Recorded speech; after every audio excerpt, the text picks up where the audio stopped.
What we also discovered was that in this very small part of rural Wexford, a place called Palfur, which is a half parish in Curacy, near Featherdown-Sea, is part of the Templetown parish near Featherdown-Sea in Wexford. In that small community of about 200 families, there by then had been 4 suicides of men who were in the target age for his victims at the time that he was there. And immediately other connections started to be made then about what might have been happening for people within that community, and concerns about whether or not some of those men had also been adolescent victims of his. We subsequently found out that they were. As time went by and more information started to emerge, it was about 12 to 18 months later that I first heard a suggestion that there might have been much greater awareness of what he was doing, what this priest John Fortune was doing within the hierarchy of the church, within the institution of the church. I heard a suggestion that a complaint had been made about him sexually assaulting Boy Scouts whilst a seminarian, so even before he was ordained in St. Peter's College in Wexford. That turned out to be true. And more information started to come out. Levels of disquiet and distress within the community about his behaviour generally, because it wasn't just about his sexual abuse of adolescent boys. He was an extraordinary bully and abused his position in lots and lots of different ways.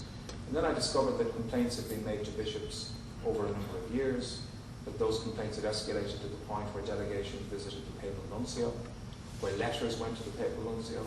And I then heard a suggestion that there was a response from the papal nuncio saying that the Holy See, the Pope, was aware of the concerns within the diocese, or within the parish. So now another whole thing started to happen. It was no longer about the actions of one individual or one man and the crimes that he might have perpetrated that he would be uniquely responsible for.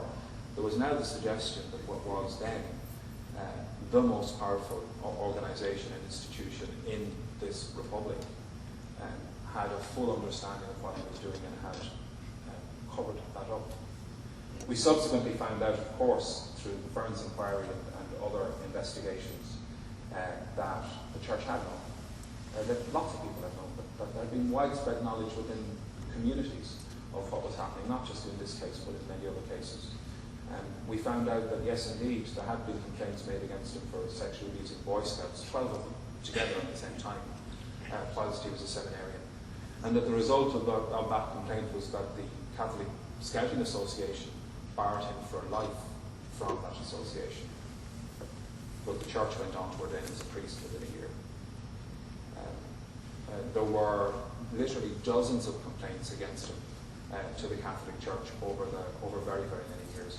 But he remained a priest until he remained in ministry. He remained a priest until he died, until he ended his own life. But he remained in ministry until I think March of 1995, when 1 month after I made my complaint and it had become a criminal issue, he stepped aside from ministry on the instruction of his bishop.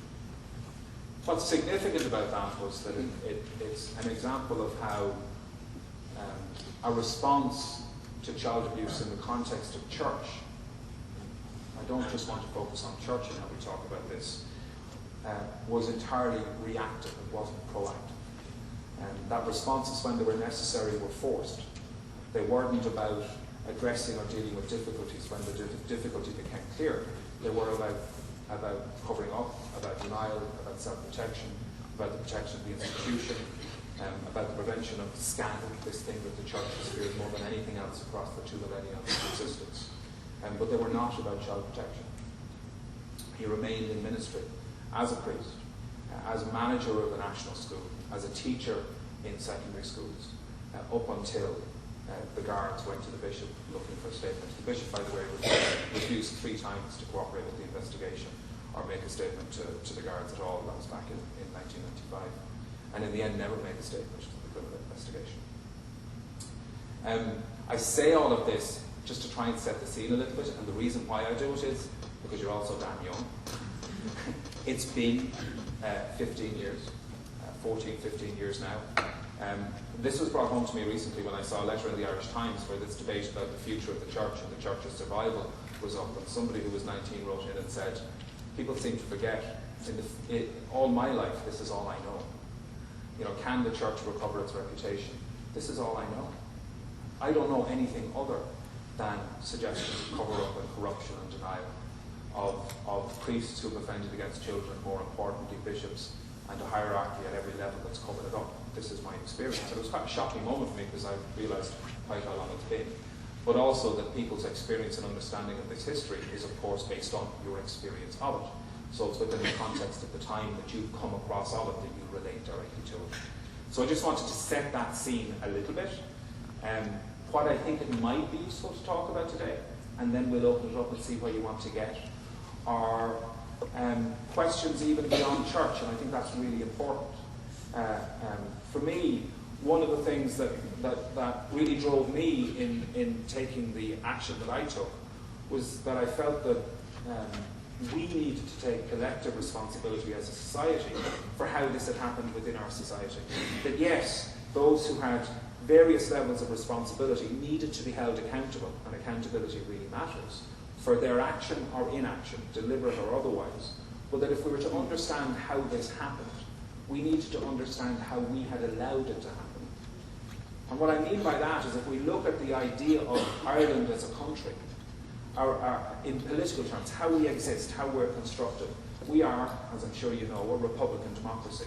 If you look at the Constitution, it tells you that all the power of the state, be it the executive, so government, the legislative, the houses of the Oireachtas, the judicial, the courts, is derived from each of us as people.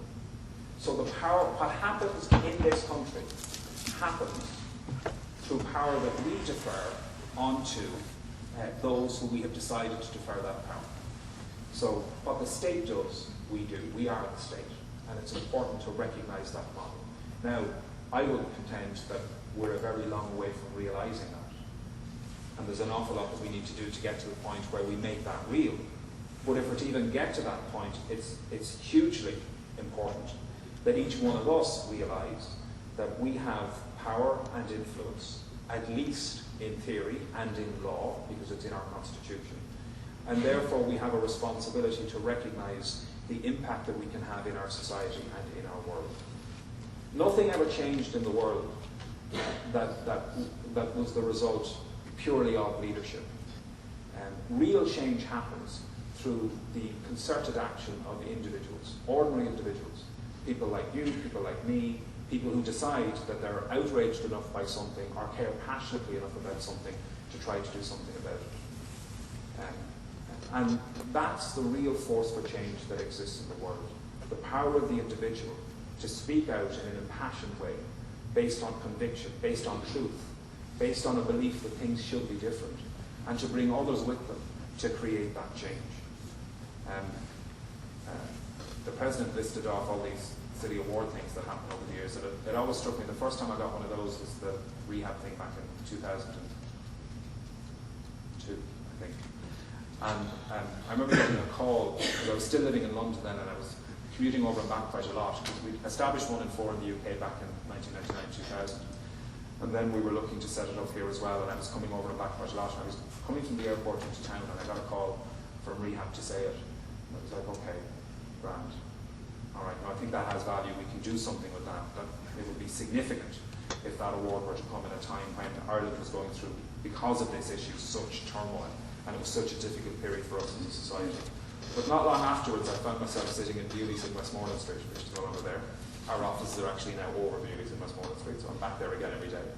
And I remembered how, at the age of 17, 18, I'd walked up and down that very same street when I was homeless in Dublin. I spent 9 months homeless in Dublin when I ran from Wexford. And I remember thinking, this is bizarre. Just thinking, like, what was it? This was 2003, so 18 years earlier, there I was walking up and down that street homeless, and people looked away from me. People didn't want to see me. People resolutely didn't want to see me.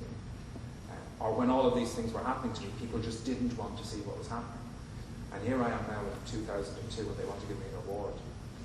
But I'm the same person now, actually, as I was then. If anything, I'm getting back to who I was then, because I'm rediscovering myself in a way that I never had before. And now they want to give me an award. What's that about? You know, how do we get to that point where that which we want to ignore for so long, it suddenly becomes significant and important? And I'm getting to a point in this, but I think what I want to say about whatever anybody else might choose to make of the actions of an individual like me, and I don't want to downplay what I did, and I won't, because I recognize that's just another kind of ego, a kind of a